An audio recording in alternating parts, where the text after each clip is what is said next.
Boa noite, de volta às nossas aulas de gerenciamento de produtos, marcas e preços. Perfeito? Para as turmas de publicidade e propaganda e marketing do segundo semestre, ok?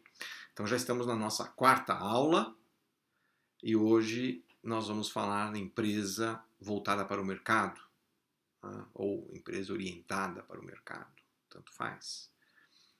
Vamos lá? Ok. Bom, em 2001, este senhor que está aí, George S. Day, lançou um livro chamado Empresas Orientadas para o Mercado. Né? E a gente acaba falando voltadas para o mercado, que tem mais sentido para nós. Mas o título original é Orientadas para o Mercado. E nesse livro, ele coloca alguns pontos interessantes para nós de marketing. Né? Primeiro, assim, havia não antes dele, mas no início, havia um conceito assim muito firme, inclusive em planejamento estratégico, de que a gente deveria pensar de dentro para fora, não é? Então, assim, as empresas teriam que ver quais eram as competências que elas tinham e, a partir dessas competências, maximizar os resultados. Então isso foi feito. Em marketing se fazia isso. Então, se eu tenho uma equipe de vendas, vamos colocar a equipe de vendas no mercado. Se eu tenho condições de desenvolver determinado produto com tal tecnologia, vamos colocar tal produto no mercado, porque eu tenho tecnologia, porque eu tenho equipe de vendas. Né? E lógico, isso pode se chamar fator-chave de sucesso, vantagem competitiva. Né? Mas não basta eu ter essas condições. É necessário que o mercado valorize essas condições. Tá bom? Então, a partir daí, a gente começou a pensar melhor, né? Tanto em planejamento estratégico, quanto marketing estratégico, e quanto o próprio marketing. Né? Então, a gente precisa olhar a empresa, em termos mercadológicos, de fora para dentro. Certo? Então, eu costumo dizer que não existe marqueteiro de gabinete. Né? O sujeito fica sentado na sala dele, tendo ideias fantásticas. Isso talvez tenha acontecido no passado, hoje é raro. Viu? Porque o que o marqueteiro precisa fazer, ele precisa estar lá no ambiente, ele precisa estar no meio, convivendo com o consumidor, com o cliente. Para a partir daí, ele ter, certo? A percepção, tudo bem, você pode chamar de insight, mas ele precisa ter a percepção do mercado, primeiro. Então ele precisa ver o que o mercado precisa, quais são as necessidades e desejos não satisfeitos, quais são as dores, né? Está muito em moda falar isso hoje, quer dizer, marketing resolve a dor do cliente. Né? Qual é a sua dor? Qual é a sua necessidade? Qual é o seu desejo? Tá bom, então vamos falar um pouco dele aqui no começo e depois nós vamos começar a discutir o entorno, o ambiente de marketing, que a gente já começou a discutir em outras aulas já, e vamos aprofundar mais aqui. E como essa aula é uma aula de gerenciamento, eu vou passar para vocês algumas questões aqui que fazem parte do trabalho de marketing nas empresas. Tá bom? Então, com isso, vocês já vão desenvolvendo aí uma sensibilidade para poder gerenciar produto, gerenciar marca, gerenciar preços, que é o tema da nossa aula. E lógico, tudo isso tem a ver com valor, que é o que a gente está discutindo aqui o tempo todo, não é? Então eu estou assim trazendo para vocês algumas coisas diferentes.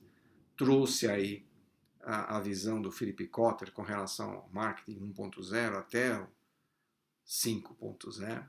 Né? Trouxe aí para vocês John Hawkins falando sobre economia criativa, que é uma grande mudança na produção, uma grande mudança. Tudo bem, falamos aí da terceira onda, tal, mas é uma grande mudança. E agora estou trazendo George Day, que abriu os olhos aí para marketing, para falar assim, não, é de fora para dentro, não é de dentro para fora. Tá bom? Vamos lá? Então, essas informações aqui eu tirei do livro dele, tá? Empresa Orientada para o Mercado, 2001, George S. Day. Então, todo o conceito está baseado nisto. Capacidade mais elevada para compreender, atrair e manter clientes importantes. Porque quando ele escreveu o livro, é lógico, né? Vamos colocar a questão da seguinte forma. Para que eu preciso de marketing? O empresário. Para que eu preciso de marketing? Ah, não, você precisa de marketing para ter lucro, para vender mais, para ganhar dinheiro. Ah, então tá bom. Ok. Então todos os livros escritos tinham esse gancho de falar para o empresário, não, você vai ganhar mais dinheiro com isto. Senão, não. Lógico, a gente tem uma visão sistêmica hoje, né, o stakeholder, que lucro é o ganho, sim, do dono. Mas as empresas têm que também dar ganho para o trabalhador, dar ganho para o cliente, dar ganho para o fornecedor, dar ganho para o governo, enfim. Isso são os stakeholders. Se nós focarmos exclusivamente no lucro, essa empresa tem vida curta, viu? Né? Ok.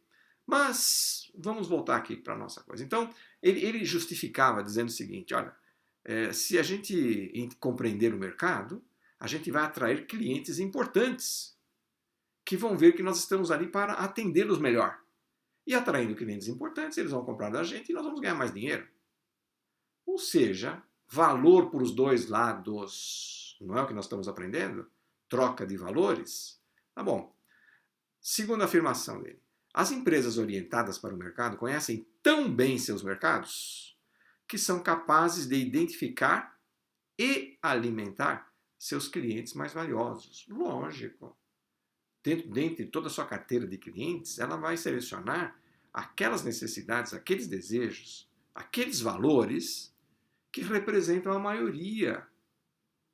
Não vai trabalhar atendendo uma minoria, a menos que ela queira desenvolver aquele mercado. Aí, tudo bem, ok. E que faz muito sentido, por sinal. Mas então aí vamos voltar para a nossa discussão de segmentação de mercado. Perfeito. Então, empresas orientadas para o mercado. Elas são baseadas, tudo que eu vou falar agora é ele que está dizendo, tá? Elas são baseadas num tripé: cultura, aptidões, estrutura. Tá bom? E esses três fatores estão interligados. É eles que dão sustentação para a empresa orientada para o mercado. Então, vamos ver cada um deles e as características que estão por trás de cada uma desses fatores, dessas palavras, né, desses fatores, para a gente entender melhor. Porque, assim, simplesmente, cultura pode parecer que tem a ver com livro, tem a ver com filme, tem a ver com teatro. Né? Aptidão tem a ver com o quê? Com competência, com capacidade. E estrutura tem a ver com a engenharia. Né? Não é nada disso, certo? Então, vamos ver cada uma delas, o que cada uma quer dizer. Então, cultura, tá bom? Olha lá. Promover uma cultura. Cultura tem a ver com valores, né? A cultura do brasileiro, a cultura do paulista, a cultura do mineiro, a cultura do japonês, né? A cultura da empresa Bradesco, a cultura da empresa Ford, Volkswagen. Então, existe isso, né? Uma cultura. Então, promover uma cultura voltada para fora da empresa, através de valores, crenças e comportamentos dominantes. Bom, e a gente está vendo isso muito fortemente hoje, quando a gente discute o marketing 4.0, não é? Onde a questão da cultura está muito ligada à marca da empresa. Então, tá bom, depois nós vamos discutir mais isso quando formos falar mais de marca, tá bom? Mas, por enquanto, é a cultura da empresa. Então, promover uma cultura que leve algo de bom para fora da empresa, em termos de valores, de crenças, de comportamentos, e que esses valores, crenças e comportamentos combinem com a cultura do mercado, que está lá onde nós vamos atender. Senão não adianta nada. Ok. Segundo, desenvolver aptidões específicas para sentir o mercado. Uma delas é empatia, entender o seu cliente, entender o seu consumidor, colocar-se na pele do cliente, tá? Relacionar-se com ele e ter uma visão estratégica avançada. Então, aptidão é competência, mas não é simplesmente competência para fazer melhor tecnicamente. Isso é bom, certo? Mas é competência para entender o mercado. Nós estamos discutindo empresa orientada para o mercado. Então, a cultura tem que ser uma cultura que entenda, que favoreça, que vá na mesma direção da cultura do mercado que está sendo atendido. A aptidão que o pessoal internamente tenha capacidade de entender esse mercado, de sofrer junto com o mercado, de ter prazer junto com o mercado. Eu não sei se eu estou sendo meio poeta aqui, mas é bem por aí. Nós de marketing, nós precisamos nos colocar na pele do cliente. Aliás, nós devemos defender o cliente internamente. Quando a empresa diz, não, vamos mudar isto daqui, o cliente não vai perceber e nós vamos ganhar muito dinheiro. Nós de marketing devemos falar, não, isto é errado. Nós temos que fazer o melhor para o cliente. Ok, vamos lá. Terceiro, ter uma estrutura que possibilita antecipar as mudanças nas exigências dos clientes e nas condições do mercado. Então, a gente não viu ainda em administração, mas nós temos, assim, primeiro vem o planejamento, depois vem a organização. Quando a gente fala de organização, é colocar, planejar é ter ideias, é pensar, né?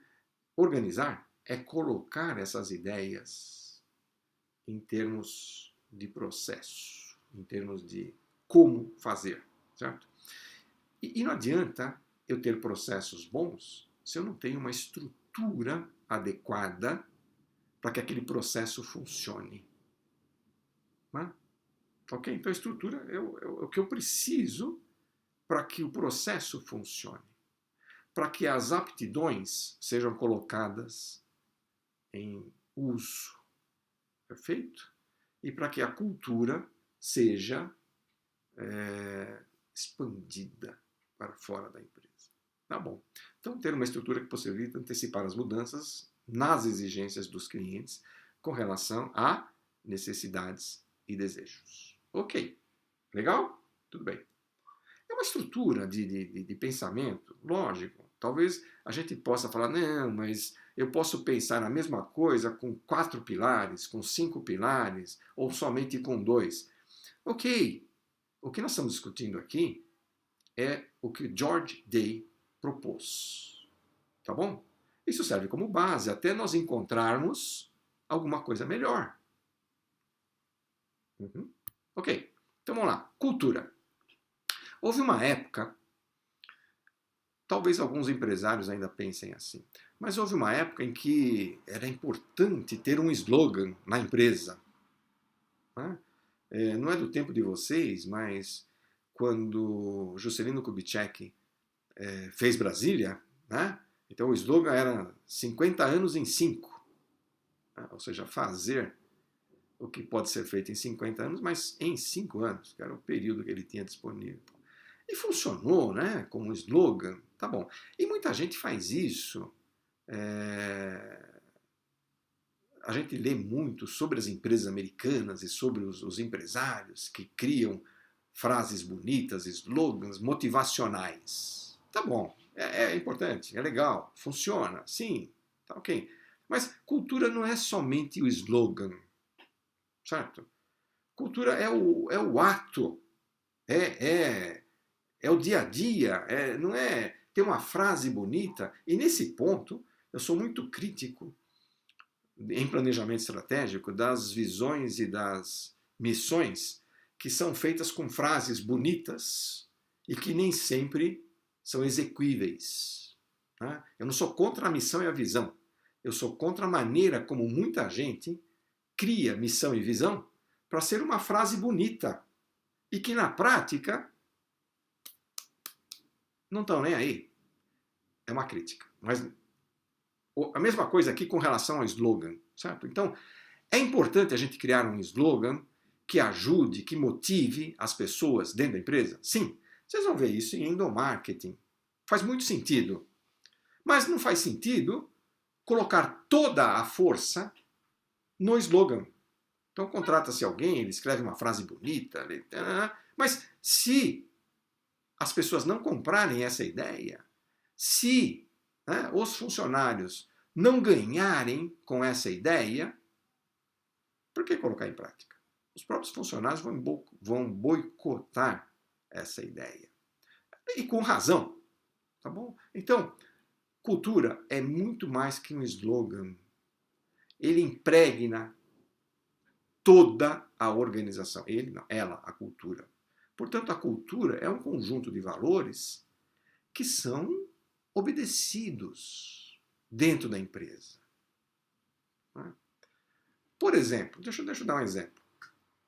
Você coloca lá como slogan da empresa que o cliente é acima de tudo. Não é? Olha, o cliente sempre tem razão. Ok. E aí, num determinado problema, a diretoria fala, não, imagina, não vamos fazer isto não, porque... Não, mas o slogan não é o cliente acima de tudo? É, mas nesse caso não. Ué, não faz sentido. Tá bom, então, a cultura tem que impregnar toda a organização. Se o cliente está acima de tudo, ele está acima de tudo em todos os momentos. Se nós vamos cuidar do meio ambiente, nós vamos cuidar do meio ambiente em todas as circunstâncias. Todos. Qualidade passa a ser um esforço coletivo. Então, vamos definir o que é qualidade. Qualidade é um produto melhor? Qualidade é a percepção que o cliente tem do produto? Qualidade é uma relação custo-benefício? O que é qualidade? Então, definimos o que é qualidade, né? E isso tem que ser um esforço de todo mundo. Né? Todo mundo passar a buscar esta qualidade. Fidelização. Deixa de ser uma frase mecânica. Ah, nós vamos fidelizar o cliente. Ah, isso nós estamos... Não é... Quer ver uma coisa que não fideliza cliente, por exemplo? Preço. Preço baixo. Ah, não, nosso produto tem preço baixo e isso fideliza cliente. Não fideliza. O cliente só compra a preço baixo porque ele não tem dinheiro para comprar algo melhor. Então, fidelização tem que ser baseado em valores. Valores que estão na mente do cliente. Aí sim. Quando você coloca que o seu produto só é vendido porque tem preço baixo, ok. Enquanto o mercado não tiver dinheiro, vai comprar o seu produto, sim. Certo? E quando aparecer alguém com um produto mais barato que o seu, o mercado vai para esse. E você vai perder o mercado. Por quê?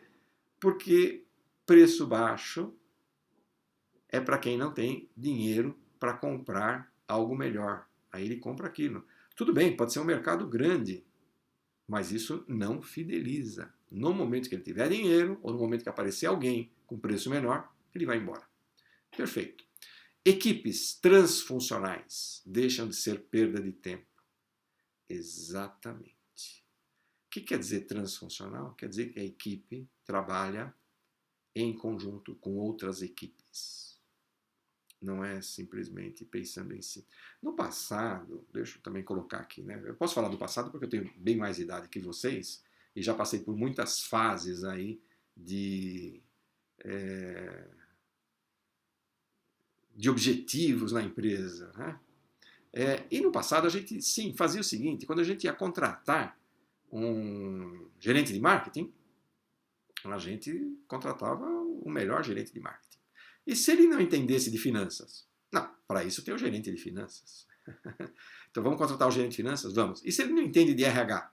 Não, não precisa. Para isso tem o gerente de RH. Então, o que eu quero dizer? Eu quero dizer que a gente contratava o melhor, mas o melhor era aquele que conhecia tudo da sua área e nada das outras áreas. Por quê? Porque tem os outros.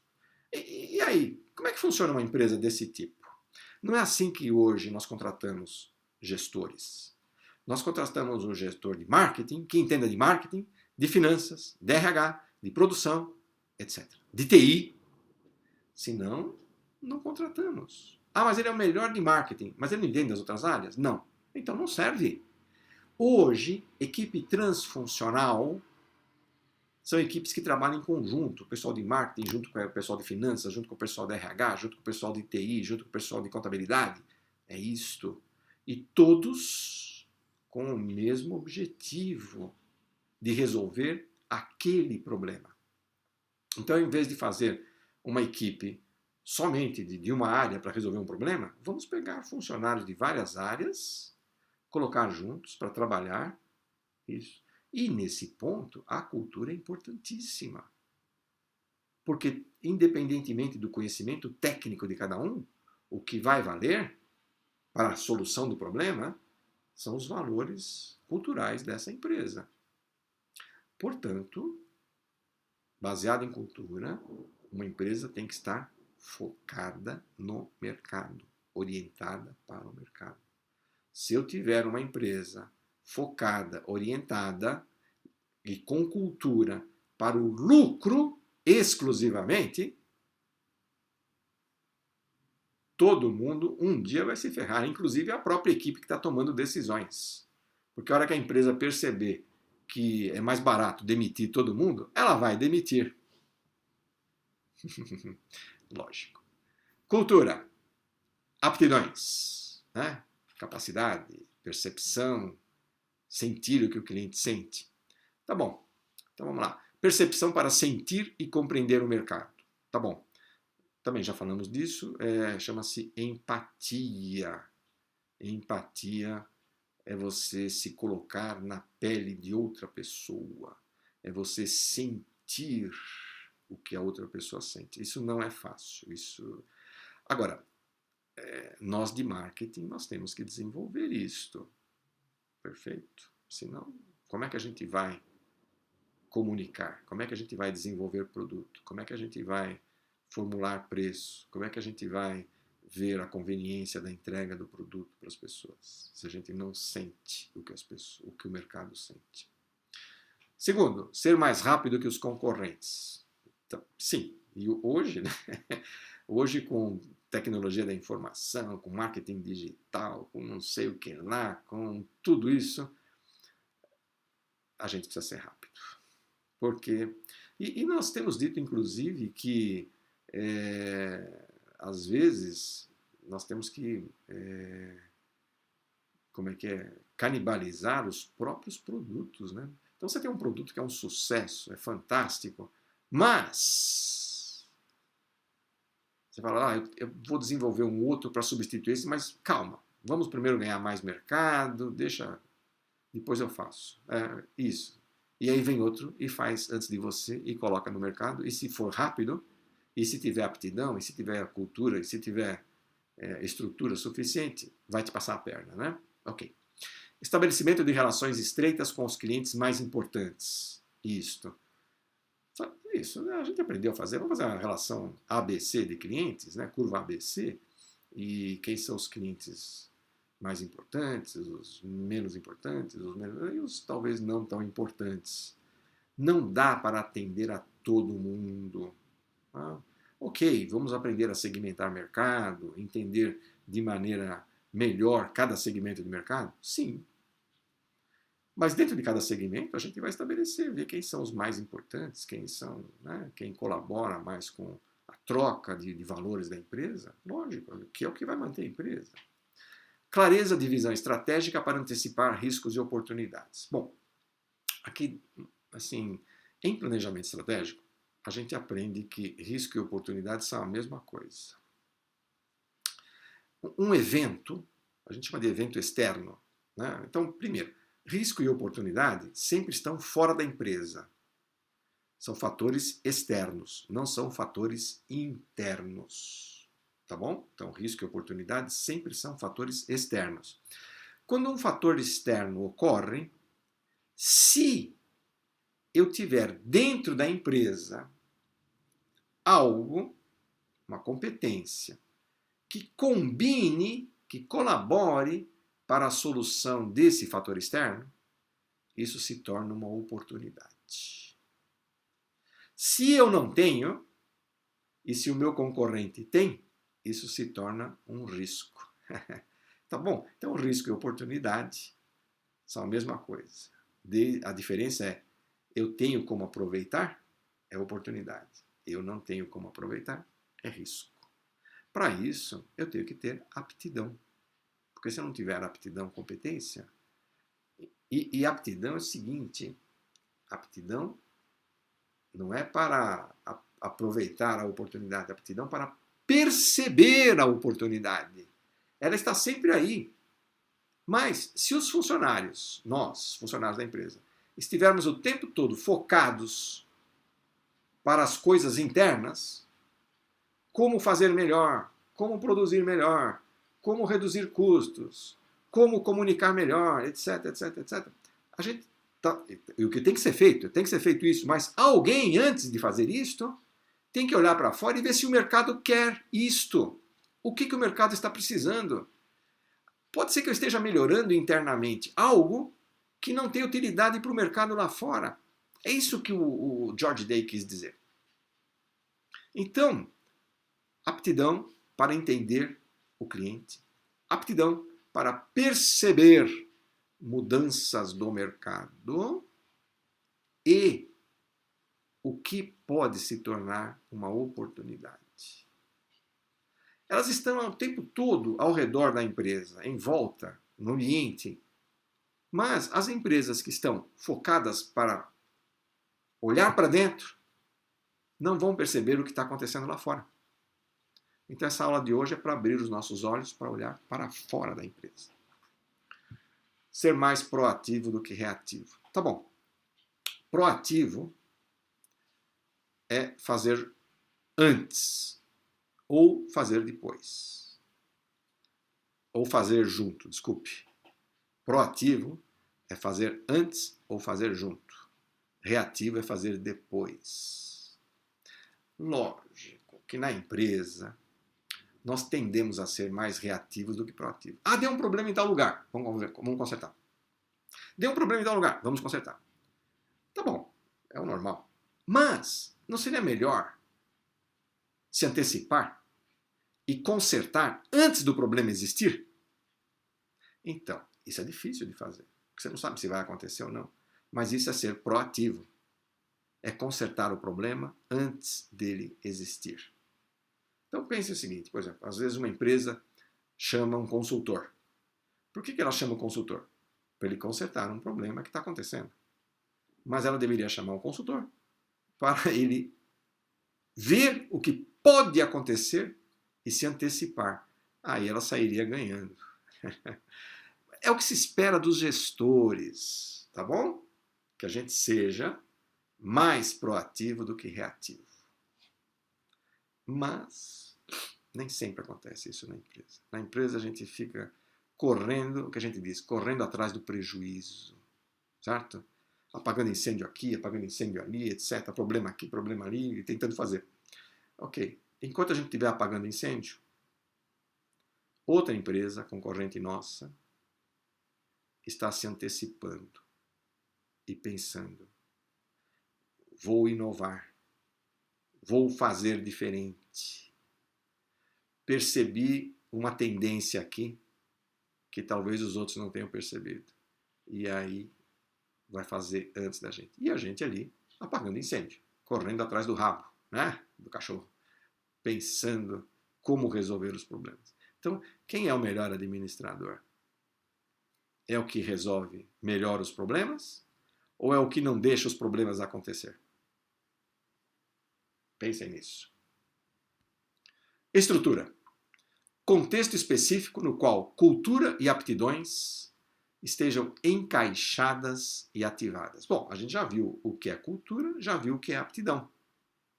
Portanto, estrutura é quando a gente consegue ter, né, o como juntar os dois.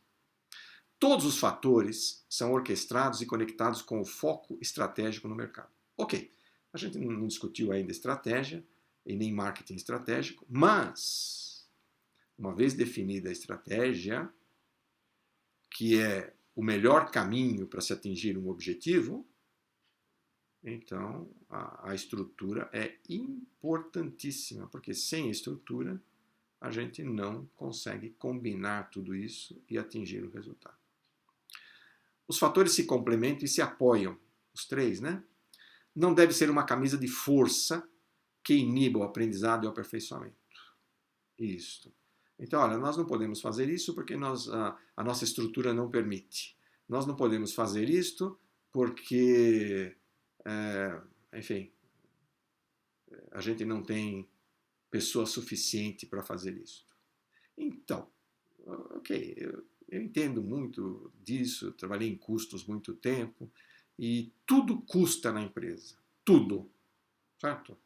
Mudar uma máquina de lugar custa.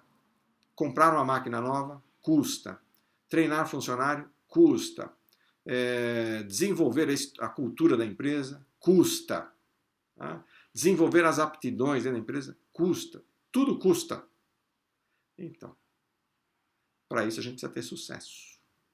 Tá? Então, eu entendo a questão de risco, entendo a questão de retorno. Porém, são esses fatores que nós devemos pensar, discutir bastante dentro da empresa e trabalhar com eles para que os resultados sejam obtidos mais facilmente. Muito bem. Vantagens, né? Ao colocar aí, fala, bom, então vamos lá. Vantagens de ter uma empresa orientada para o mercado. Bom, eu acho, assim, que elas são óbvias, mas não custa a gente insistir nisso, tá bom? Então vamos lá. Clientes leais tendem a ser mais lucrativos do que os outros. Ok, faz sentido, estou sentindo, mas por que tendem a ser mais lucrativos? Porque o cliente leal sempre vai comprar da gente. Sempre. Não é que ele vai comprar mais. Ele vai comprar sempre. Ok?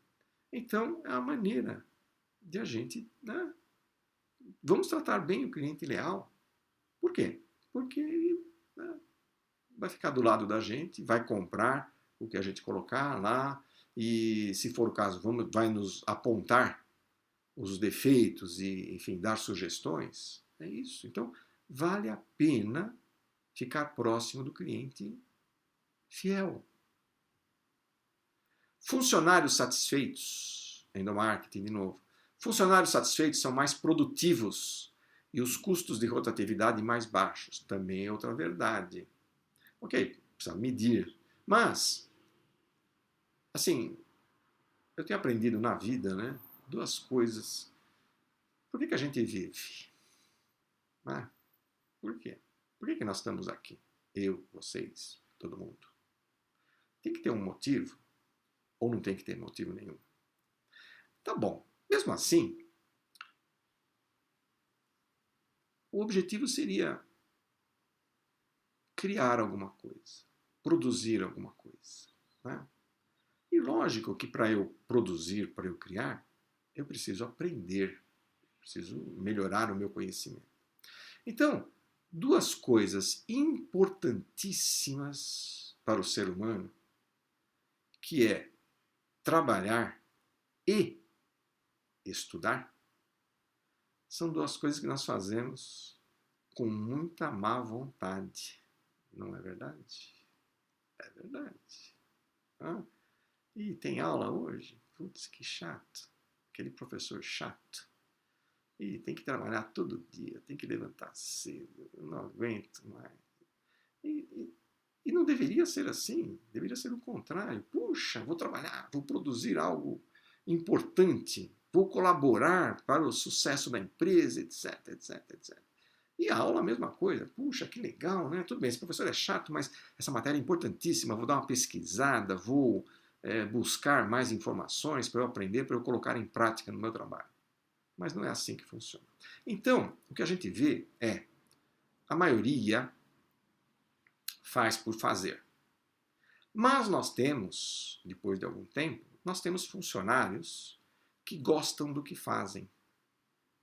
Nós temos alunos que gostam de aprender. E a gente vê que esses funcionários que fazem porque gostam, produzem melhor e mais. E esses alunos interessados em aprender, aprendem mais rapidamente e aprendem mais. Portanto, certo? Custo de rotatividade desses funcionários ou desses alunos é muito mais baixo, com certeza. Produtos com maior valor podem ter preços maiores. Sim! Então imagine o cliente fiel, que gosta do produto, que entende o produto, que valoriza o produto. Se ele vir que ali tem coisas melhores e que isso custa mais, ele vai pagar ou não? Vejam, por exemplo, o sucesso da Apple. Ok, ela é utilizada como exemplo, tal, mas quando a Apple lançou o. Bom, no passado, a Apple tinha o Macintosh, que era um preço altíssimo e era um mercado restrito.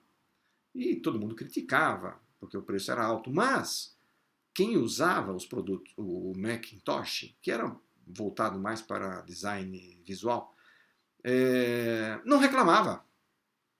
Não reclamava. Certo? Então, o pessoal que trabalhava com imagem tinha um Macintosh e fazia a empresa comprar aquele produto, porque era o melhor que tinha. Tudo bem. Quando a Apple lançou o iPhone, e o preço era $500 na época, o mais básico, né? Eu lembro que eu falei, caramba, mas isso é caro pra caramba, certo? $500. Onde eles vão com esse... Não vai dar certo. Eu fui um crítico. Errei. Porque eles fizeram todo o mercado deles em cima de preço maior, mas com valor. Não é que eu só tinha preço. Tinha valor.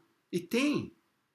E com isso fidelizaram os clientes em função do design, em função da qualidade do produto, em função de tecnologia, tudo. E demorou um tempão para os outros encostarem. Encostaram, lógico, o mercado é dinâmico, né? Você não vai ter sucesso a vida toda. Mas veja a fatia de mercado que a Apple tem, o quanto ela ganhou, os produtos que ela desenvolveu e tudo isso, etc, etc, etc. E eu não estou simplesmente elogiando a Apple por causa disso, estou mostrando um caso. Com clientes satisfeitos, a empresa pode erguer barreiras à atuação dos concorrentes. Lógico, lógico, certo? Mas para isso, a cultura da empresa tem que bater com a cultura do cliente, né?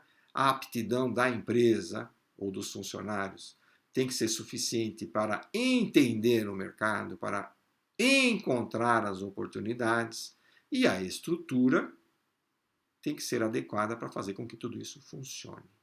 Aí sim nós teremos clientes satisfeitos e aí nós teremos condições de criar barreiras à atuação dos concorrentes. Até o momento que a gente consiga, né, enfrentar corretamente os concorrentes. Perfeito. Aí. Muito bem. Então, daí do livro dele, eu vou para outro livro, eu vou para o livro do Marketing do século XX, para o século XXI, do Philip Kotler, onde ele apresenta, ele dá exemplo de uma empresa que criou. Né?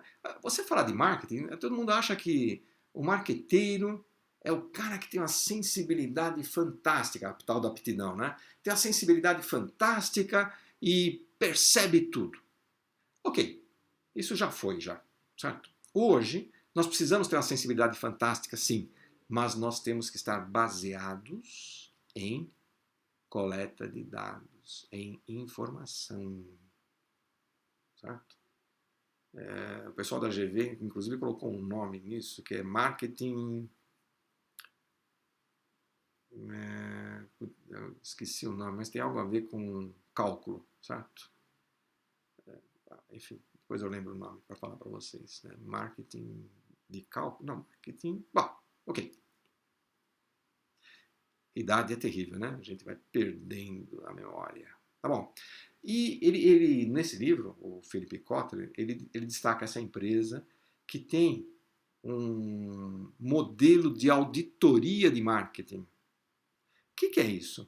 Tudo isso que eu estou ensinando para vocês, né? Então, olha, tem o ambiente, tem isto, tem os fatores, tem o produto, tal, tal. Então, eles têm uma lista de perguntas para ver se alguém já buscou resposta para aquilo, se alguém está acompanhando aquilo. Da mesma maneira que em finanças, a gente tem os indicadores econômico-financeiros, então a gente aprende lá índice de liquidez, índice de rentabilidade. Né? Ok, essa empresa criou, a partir dos livros do Philip Kotler, né?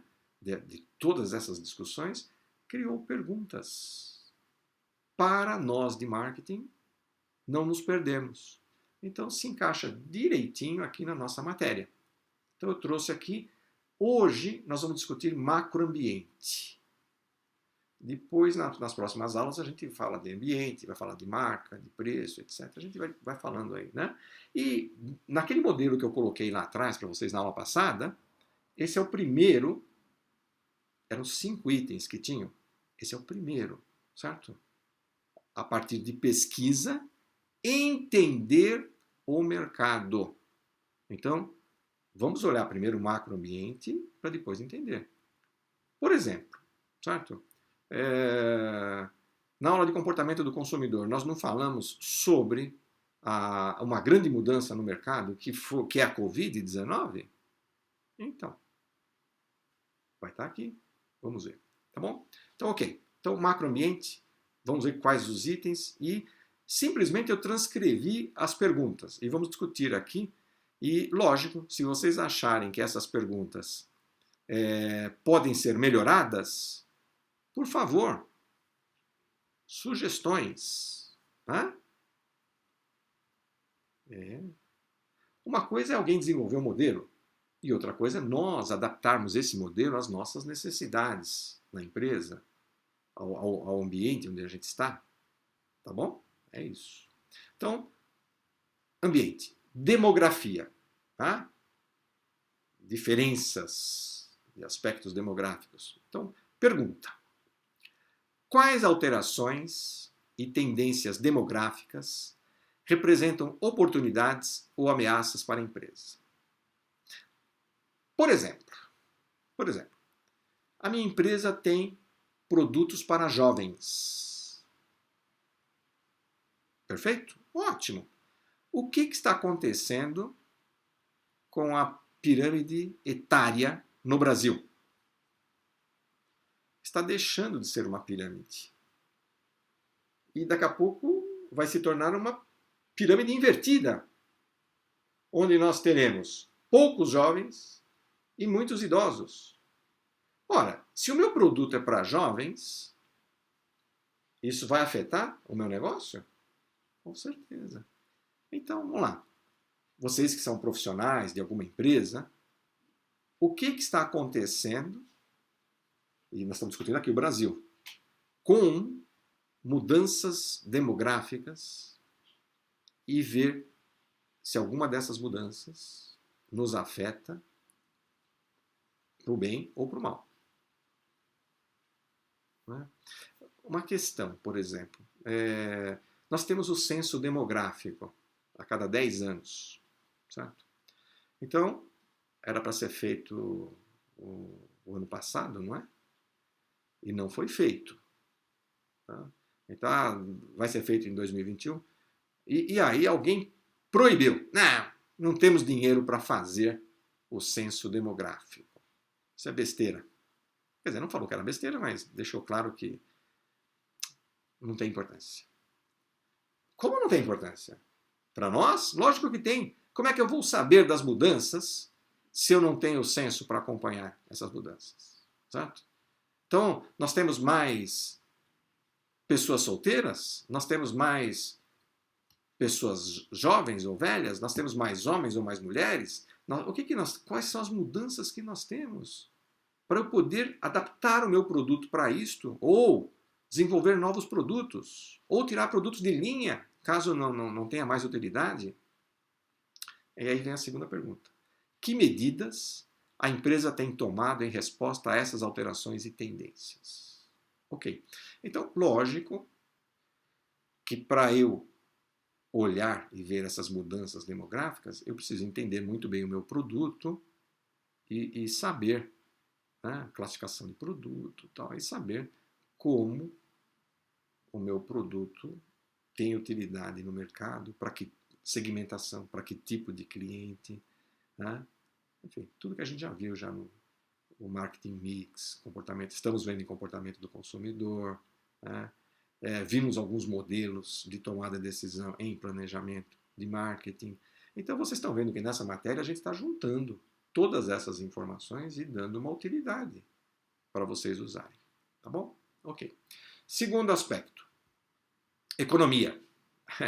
Também não preciso dizer, né? O PIB não cresceu no terceiro trimestre, né? Perfeito. Então, vamos lá. Economia. Quais alterações em renda, preços, poupança e crédito afetarão a empresa? Bom, nós estamos com 14% de mais, né? Mais de desempregados. Embora, né, a discussão de renda mínima universal já foi para o brejo, ninguém quer discutir mais isso no Brasil, né? Porque fora do Brasil já está se discutindo muito. E vamos falar de preços? Vamos. Quanto subiu o preço da gasolina, do gás, né, e da eletricidade? Olha, 3 itens aí importantíssimos para a população: gasolina, eletricidade e gás. Quanto que subiu? Última apresentação aí, no mínimo 35, 36%, cada um deles, no mínimo, no ano. Então, como é que isso vai afetar a empresa? Então, eu vendo carro, como é que vai ser? Eu vendo, o que eu vendo? Tá? E mais ainda, esses gastos, as pessoas têm que ter. Vai sobrar dinheiro para outros gastos? Tá bom. Né? Então, pergunta: que atitudes a empresa tem tomado em resposta a essas alterações e tendências? Tem demitido funcionários para reduzir custos. Isto, tá certo, né?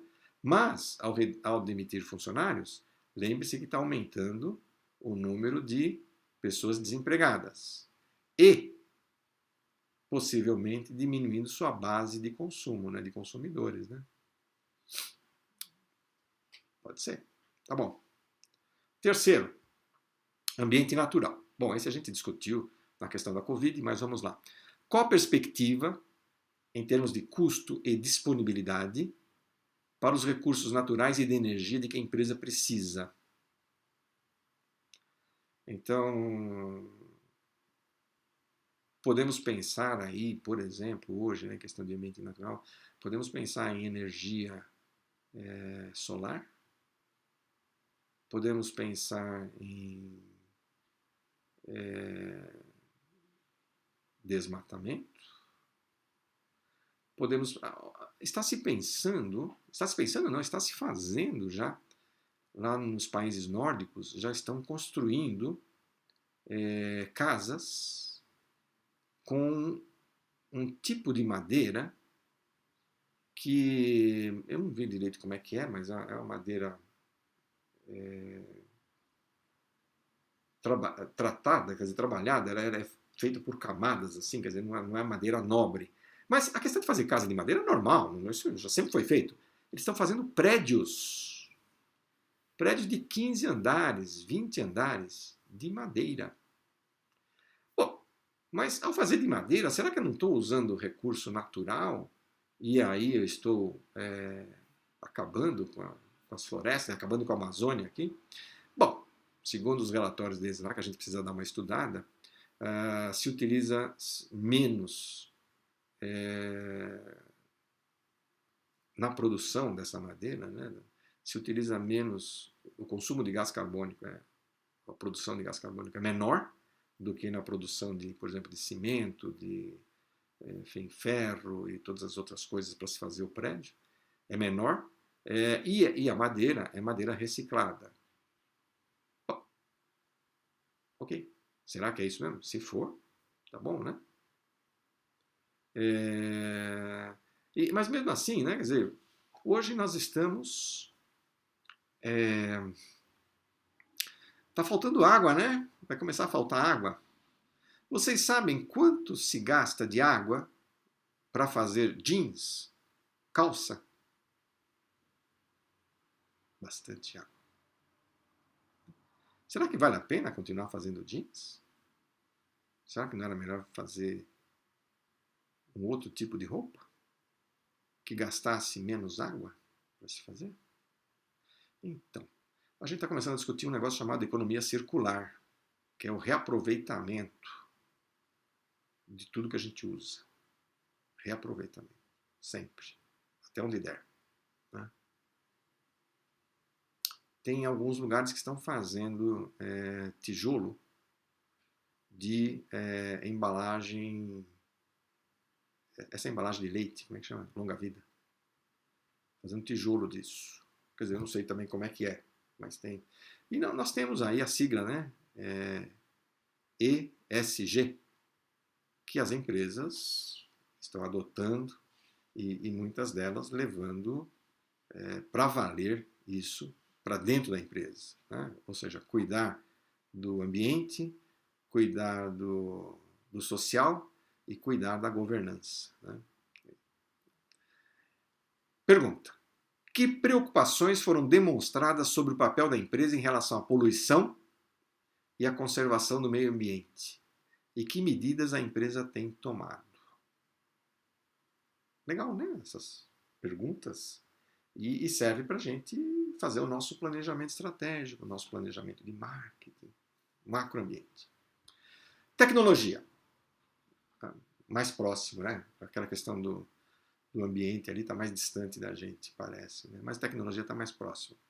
Quais as principais mudanças que ocorrem em tecnologia de produtos e processos? Bom, a gente está, lógico que está muito mais próximo aí da tecnologia de informação, de TI, mas nós temos muitas coisas avançando hoje além de TI, certo? Ou junto com TI, mas nanotecnologia, biotecnologia, certo? E que muitos produtos vão surgir ou estão surgindo a partir dessas tecnologias novas, né? Chamada nanotecnologia, que é pequenininho, e biotecnologia. Né? Nós temos aqui a faculdade de biologia, tá bom? Qual a posição da empresa em relação a essas tecnologias? Ah, eu não preciso. Ah, eu preciso. Não. Temos que ver. Quer dizer, você faz roupa? É. Vamos dar uma olhada em biotecnologia? Ah, ou nanotecnologia, a questão da cor das roupas. Ah, eu faço remédio. Opa, então os dois, não é? E etc, etc. Então, o que nós fazemos e que tipo de tecnologia nós precisamos? E lembre-se, tecnologia está avançando rapidamente. Rapidamente. Né? Vocês viram aí os dois empresários, o Bezos e o outro lá da Virgin, esqueci o nome dele, que foram para o espaço agora em julho. Então, e nós não estamos falando da NASA ou de alguma empresa governamental, lá na Europa também tem, a Rússia também tem, a China, a Índia. Nós estamos falando de empresas privadas desenvolvendo tecnologia para isso. Então, sim, tá bom? Em termos gerais, quais os principais substitutos potenciais para o seu produto? Ah, ok. Então, roupa que muda de cor em função da temperatura? É útil isso? Para que serve isso? Remédio que você põe uma cápsula no corpo e essa cápsula vai soltando a quantidade exata de remédio na hora certa, no lugar certo? Não é? Ok, tá bom. E por aí vai. Política. Bom, tivemos agora o 7 de setembro, né? Mas não é isso. O que nós vamos discutir é legislação, regulamentação, né? Que podem e que afetam aí a vida das pessoas. E, logicamente, as empresas. Né? Então, recentemente, eu até comentei isso também nas aulas, a Magazine Luiza, lá, a Luiza Trajano, né, fez o seguinte, falou, não, eu vou fazer um concurso de estágio aqui só para negros. Ah, e aí todo mundo não, uma parcela caiu de pau. Onde se viu? Protecionismo e pé. Ela falou, não, certo? É uma questão política isso, é uma questão social. Temos que fazer sim. E fez! Apesar de todo mundo contrário a ela, nós, ter metido pau, falado que isso era racismo, que não sei o que, ela tinha certeza da decisão dela, bateu o pé e fez. E, conclusão, o valor de mercado das ações do Magazine Luiza caiu? Caiu? Não, não caiu. Ela ganhou. Ela ganhou com isso. É uma questão política, tá bom? O que está acontecendo em termos de controle de poluição, igualdade de oportunidade de emprego, segurança de produto, propaganda, controle de preços e outros temas que afetam a estratégia de marketing. Então, o que nós vemos, o que está mais hoje em moda na questão política e mercado, é a segurança de dados. Né? Porque, de resto, a gente não está vendo muita movimentação aqui no Brasil, não. Aliás, ao contrário. Mas não vai continuar assim. Então, empresas comecem a participar disto, sim. Certo? Tá bom. Cultura. Então, já vimos aí que cultura é o conjunto de valores. Né? Então, qual a atitude do público em relação ao negócio e aos produtos da empresa? Então, só para dar um exemplo, por exemplo, quando nós temos aí, só para dar um exemplo, por exemplo, é terrível, né? Preciso perder esse vício de linguagem.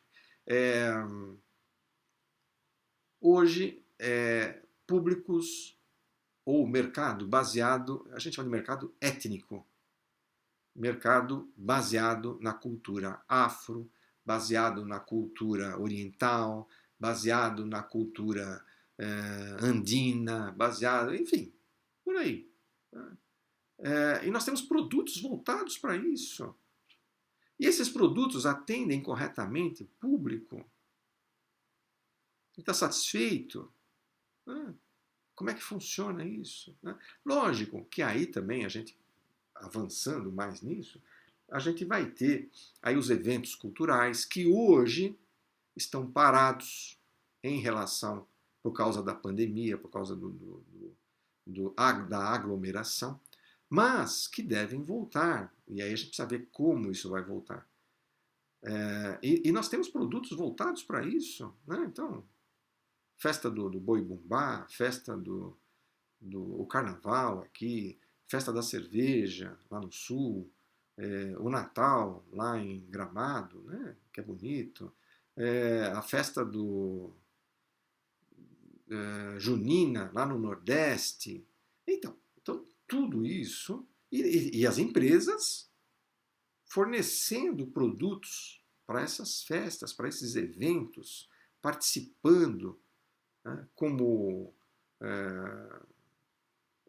vendendo produtos diretamente relacionados com o evento ou produtos para ajudar o evento, por exemplo. Certo? Pergunta: que mudanças nos estilos de vida e valores dos clientes podem afetar a empresa? Okay? E aí, juntando isso com a questão do Covid, da Covid-19, será que essa vida forçada em casa, né, sem convívio, será que ela está mudando valores e estilo de vida das pessoas? Pensem nisso. Né? Então, aqui hoje não temos as respostas, mas nós temos os caminhos, as perguntas, que depois de respondidas, nos vão dar os caminhos para a nossa empresa. Vimos macroambiente. Semana que vem nós vamos ver ambiente. Então a gente vai descer mais um nível. Né? E da mesma maneira que eu coloquei uma entrevista com o Philip Kotler, né? Vocês viram, né? Ok. Também uma outra aqui, não é bem uma entrevista, mas é ele respondendo algumas questões, não tem um entrevistador. É um vídeo pequeno também, tem acho que uns 8 minutos. E lá, no vídeo, ele fala isso daqui. Se você for uma organização interna, se estiver olhando para o mundo a partir de dentro, você não tem necessariamente aqueles insights profundos, que é a nossa discussão de hoje. Mas eu quero que vocês assistam o vídeo dele e expliquem isso. Da mesma maneira, 10 linhas escritas, não é para fazer copy-paste do colega, nem da internet, nem do livro dele, etc. É para interpretar o vídeo, a entrevista. A data da entrega será informada antes. Deixa eu dar uma dica para vocês aqui, que é o seguinte. No vídeo do Philip Kotler, já estava com as legendas em português. No vídeo do George Day, quando eu acesso, já aparecem as legendas em português. Mas quando vocês acessarem, talvez não apareça, vocês vão acessar pelo Moodle. Então, tem como vocês consertarem isto. Tá? Quem quiser ouvir em inglês, ótimo, certo? Mas eu sugiro que coloquem em português. Como? Então, nos ajustes do vídeo, dentro do YouTube, nos ajustes, quando vocês clicarem, vai para o YouTube, e esse vídeo está no YouTube, então vocês vão ter lá a questão de legendas. Então, cliquem na legenda e vocês vão ver que tem legenda interna, que é em inglês. Clicou lá, vai aparecer legenda em inglês. Perfeito. Cliquem no botãozinho lá para fazer ajustes e peçam para traduzir, tradução instantânea. Automaticamente vai aparecer legenda em português. Então, não se desesperem, quem não fala inglês fluentemente, tem tempo ainda, vocês precisam aprender. Mas, melhor do que isso, leiam já em português a legenda que está lá. E com isso, lógico que vocês sabem usar o YouTube melhor do que eu. Mas mesmo assim, está aí a dica, né? Tem legenda escondida, cliquem lá que ela aparece, mas em inglês. Aí peçam na configuração, peçam para tradução instantânea. E automaticamente vai aparecer em português. Pronto. E é só assistir o vídeo, ver em que momento ele fala isto e como que vocês vão interpretar tudo que ele fala para poder responder isso daqui. Lógico, facilita se vocês tiverem assistido a aula e aí depois o vídeo. Tá bom? Ok? Para os alunos novos, também deixei um videozinho falando sobre qualidade em serviços. Tá bom?